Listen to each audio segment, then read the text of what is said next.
வணக்கம் நண்பர்களே. இன்னைக்கு நம்ம இதை பத்தி பேச போறோம்னா முருகன் வழிபாடை பத்தி பார்க்க போறோம். அதாவது ஒரு கோயிலை பத்தி, முருகன் கோயிலை பத்தி இன்னைக்கு பேசலாம். இந்த கோயில் வந்து திருப்பூர் மாவட்டத்துல ஊத்துக்குளிங்கிற வட்டத்துல இருக்கு. அதாவது கதித்த மலை. கதித்த மலை அப்படிங்கிறது என்னன்னா கோபித்த மலை. அதாவது கதித்தனா கோபித்த.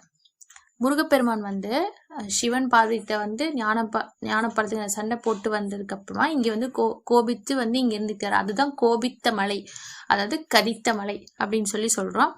இங்க வந்து என்ன அப்படின்னு பார்த்தா, எப்படி வந்து ஊத்துக்குழியில பேரு ஊத்துக்குழிங்கிற பேர் எப்படி வந்துச்சுன்னா, இங்க வந்து ஒரு முனிவர் வந்து பூஜை பண்ண தண்ணி எதுவும் இல்லாம இருந்தப்ப ஊட்டிலிருந்து தண்ணி வரது கேட்டுக்கிறார். அப்ப முருகன் தான் வேலை ஊனி அதுல வந்து வர மாதிரி வந்து சக்தி உருவாக்கி செஞ்சிருக்காரு.